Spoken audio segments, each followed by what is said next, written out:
சூரியன்லேருந்து வந்த ஒரு பிட்டு தான் பூமி, பூமியிலேருந்து போன ஒரு பிட்டு தான் நிலா அப்படின்லாம் சயின்ஸு சொல்லிகிட்டு இருக்கு.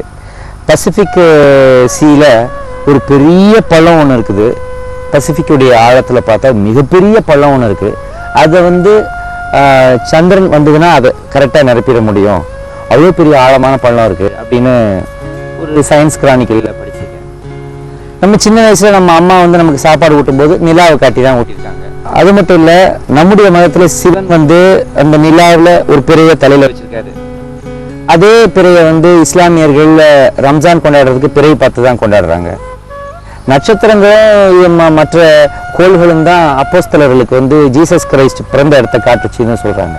இந்த நிலாவுக்கும் பூமிக்கும் அப்படி என்ன ஒரு ஈர்ப்பு? நிலா எப்படி உங்களுக்கு நெருக்கமாக இருக்குது சத்குருஜி? 28,000 இயர்ஸ்க்கு அப்புறம் மூன் இருக்காதுன்னு சொல்கிறேன். அது கொஞ்சம் கொஞ்சமாக தூரமாக போயிருக்குது. அது ஒரு டிஸ்டன்ஸ் மேலே தாண்டிடுச்சுன்னா அப்போ இல்லாமல் போயிடும். பூமியோடைய ஈர்ப்பு பிடிச்சிக்க முடியாது. அதுக்கப்புறம் போயிட்டு வருது. நிலாவுடைய பொசிஷனால் அந்த இருக்கிற பொசிஷனால கொஞ்சம் ஈர்ப்பு மேல் நோக்கி இருக்குது.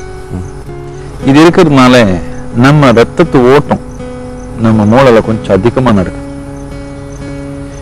நீங்க ரொம்ப அமைதியா இருந்தா அந்த நாள் ரொம்ப அமைதியாயிடும். தியானத்து தன்மையில இருந்தா அந்த நாள் தியானத்துக்கு ரொம்ப நல்லா இருக்கு. பைத்தியமா இருந்தா பைத்தியம் ரொம்ப அதிகமா இருக்கு. காதல் இருந்தா காதல் அதிகமா இருக்கு.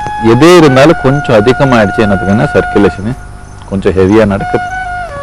கடலே பைத்தியம் பிடிச்ச மாதிரி ஆடுது அந்த நாள் இல்லையா? ஆமா. ஏன்னா அதுக்குன்னு ஈர்ப்பு மேல கொஞ்சம் அதிகமா இருக்கு. It is pulling us up. என்ன சொல்றீங்க? மேலே ஈர்க்குது. மேலே ஈர்க்குது.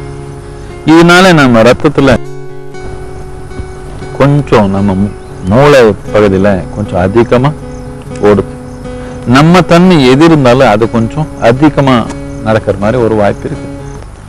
இது புரிஞ்சுதான் நாம யோக கலாச்சாரத்துல எல்லா கலாச்சாரத்திலையும் ஒரு விதமா இல்லை இன்னொரு விதமா இது உபயோகப்படுத்துங்க. ஆனா யோக கலாச்சாரத்துல ரொம்ப ஆழமா இது உணர்ந்து பல விதமான பயிற்சி வச்சிருக்கோம். அந்த நாளுக்கு அந்த நாளுக்கு மனிதன் அந்த தன்மை அந்த ஈர்ப்பு அந்த மேல இருக்கிற ஒரு நோக்கம் இருக்கிறதுனால ஒரு சூழ்நிலை இருக்கிறதுனால இயற்கையிலேயே அது உபயோகப்படுத்துறதுக்கு பல விதமான பயிற்சி நாம் வச்சிருக்கோம்.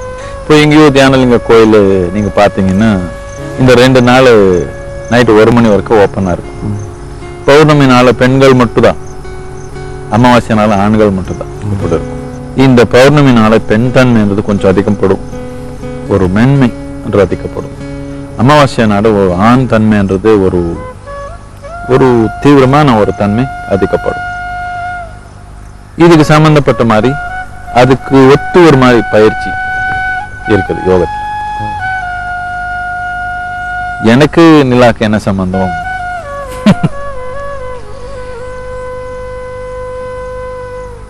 இது வார்த்தையில எனக்கு சொல்றது கஷ்டம், அதுலயும் தமிழ்ல சொல்றது ரொம்ப கஷ்டம்.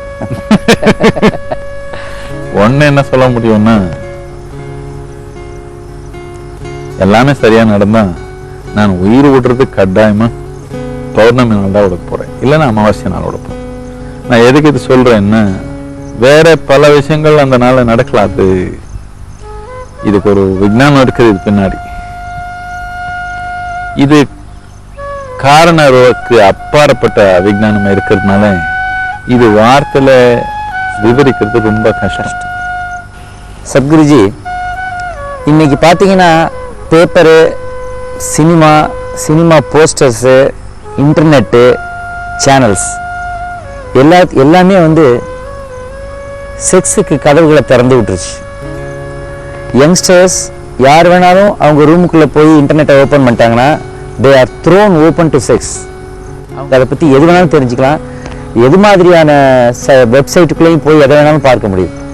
ஆனால் சமுதாயத்தில் அவங்களுடைய அப்ரோச் டு தட் ஒரு டேபுவாக இருக்குது. இன்னமும் அவங்களால அதை தெரிஞ்சுக்கிறாங்க. Input is so much, but there is no ஒரு டெமோவுக்கு பாசிபிலிட்டி இல்லாமல் இருக்குது. அவங்க அதை பற்றின ஒரு சரியான தகவலும் அவங்களுக்கு கிடைக்க மாட்டேங்குது.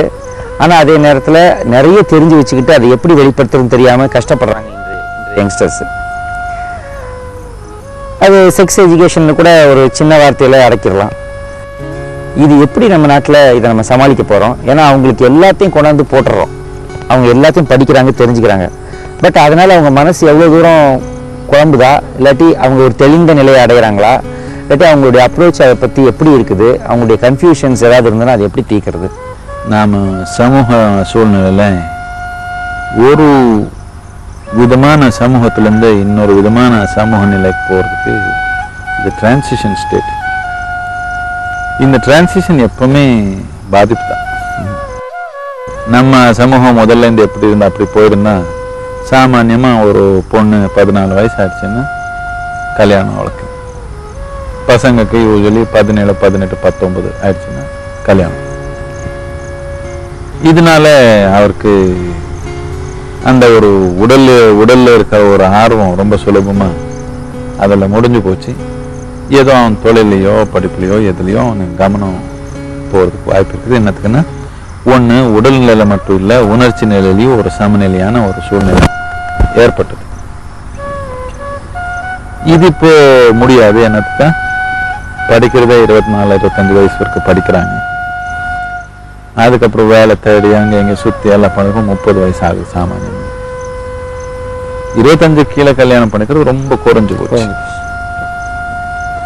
இதனால எந்த ஒரு வயதில் அவருக்கு ரொம்ப இந்த ஆர்வங்கள் அதிகமாக இருக்குதோ அந்த வயதில் அதுக்கு ஒரு தடையா இருக்குது.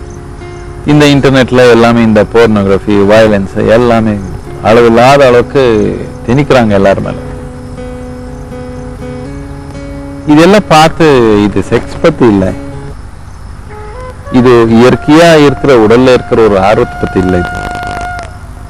இது ஒரு மாதிரி பைத்தியம். இது இந்த பைத்தியம் இளைஞருக்கு பிடிச்சிடுச்சுன்னா அவர் எதுலேயும் கவனம் கொடுக்க முடியாது, அந்த மாதிரி ஒரு மனநிலை வந்துடும் அவருக்கு.